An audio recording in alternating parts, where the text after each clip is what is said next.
Yes, guys, I'm going to jump straight into it. Starting my pre-workout, obviously Pride EHPlabs, so the best pre-workout in the game. And then I have creatine and BCAA to sip on throughout my workout. Peach candy rings is my current favourite flavour, but I'm mixed between that and kiwi strawberry. So if you want any of them products, I'll put the link in the description. Try them out, let me know what you think. Obviously, I've done a voiceover on this because the music in the gym is so loud. Also, we'll get done for copyright and we don't want that. So here I just start with an incline walk, 10 to 15 minutes, get my heart rate up and help towards my daily step intake. I spend this time on the treadmill just getting to grips with what I've got to do for the session. Any content that I need to post on Instagram, I get it posted on my fitness page. Replying to emails, messages, mates, everything, just so that once I step off the treadmill, I know that I've got no distractions, I've got nothing in the back of my mind that I think I need to reply to, because obviously nobody wants to go into a workout thinking they've got so much stuff to do afterwards, because that's not the type of energy you want to be taking into the gym. So once obviously I've got all of this wrapped up, I will then jump into the first exercise when I stop waddling on the treadmill.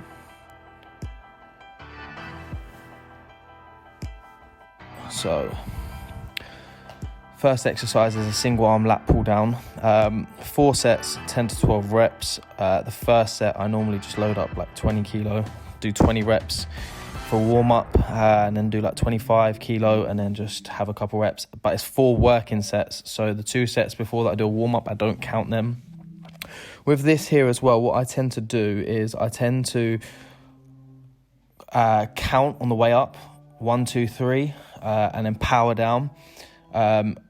With this, I try and tuck my elbow in on the way down to my waist, my hip as close as I can, to really feel the squeeze. You should be feeling it obviously on your lat, getting that really good contraction. I'm feeling that obviously your mind and muscle connection is spot on, because that is obviously more important than how much you lift. No one likes ego lifters, do we? So yeah, I've obviously rack the weights up consistently after that, and then here I have a notepad to track every rep and weight that I do on each exercise.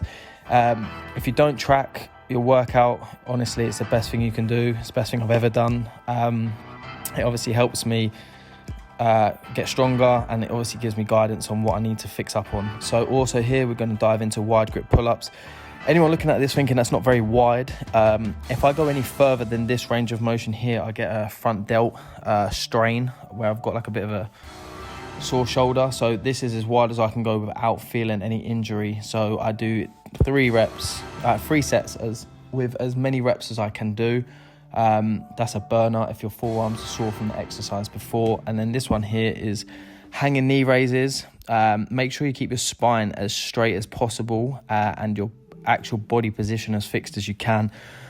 Nobody wants a swinging back. It's just going to give you arm fatigue. It's going to just be sore. You want to make sure that, as I said before, making sure that you really feel the squeeze in your abs. If you're not, slow the exercise down. If you struggle holding yourself up like this, you can always do the one where you lock your elbows in and you just do the knee raises that way. That's obviously a bit more of an easier way to do it. But obviously I prefer the other exercise. And then hammer strength single arm row. This is one of my favorite exercises in the gym ever. Love it. Try and keep the spine fixed. You don't want to be leaning right over on your right hand side and then swinging right back and pulling your shoulder backwards. You kind of want to keep your frame as straight and narrow as possible and just pulling the elbow back as far as you can. Work on just focusing on pulling the elbow back. When I first went to the gym, I was obviously a novice and decided that I was thinking I was a novice, right? And then turning around and just yanking backwards. Are you joking me? Sorry. My brother just called halfway through this voice memo, so apologies for that. That's jokes. Yeah, now the next exercise is facing cable curls. 5 sets of 10 to 12 reps.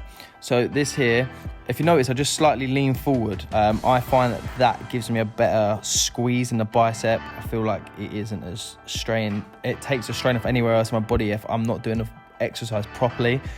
So yeah, big squeeze on this. This is an absolute burner. So if you haven't done this before, different variation to your preacher curl, for example.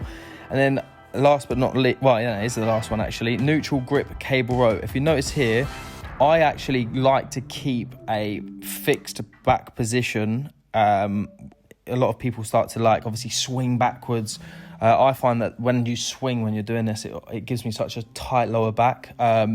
So I try and keep my spine quite fixed and just squeeze from the arms, and I get such a good squeeze and such a good muscle-mind connection in the middle of my back in this exercise. It wasn't something I was keen on when I first started doing this workout, but I've grown to love it and probably will continue to use this exercise moving forward. If you see from this reverse angle, for example, you'll see that how I'm not swinging back. If you see some people in the gym, they proper throw themselves back. I'm obviously not trying to do that. I'm trying to get the best, obviously, squeeze I can get in this exercise. So I'm just pulling with my arms, trying to keep that back as straight as possible, and make sure that my form is spot on. So I think it's this one's quite good, because what I'll do is I'll do 4 reps at the end, and then I'll just do a drop set and just try and rep it out. So this is my 10 to 11 week physique, and I am 4 weeks out now. So really excited to show you guys my end result and getting close to the best physique I've ever been in. So I will definitely get a before and after photo banged up and a video. Yes guys, so I did do a video at the end, but my camera died, battery died. So what I was saying was, throughout the whole workout, the music in there is so loud, so even if I had my microphone attached, it'd be so hard to hear me, plus obviously copyright with the music that they play in there. So I just do a voiceover explaining the sets, reps, etc., what I'm doing at the moment. And then if you want to see any more content like that and what training program I'm currently following, that's obviously one of my pull sessions. If you want to see my ab session, push, things like that, just let me know in the comments and I'll get that posted. I'll probably do another what I eat in a day video, because my diet's changed, and then I've got 4 weeks left of my program until I'm finished. So I'll do my before and after photos and talk through what the highs and lows of obviously doing a program, dieting, training, how to get over plateaus, things like that. So I'll get all of that put up, and then I'll try and sort out some collabs. Any ideas for videos that you guys want to see, just drop it in the comment section and I'll get it posted. So yeah, like, comment and subscribe.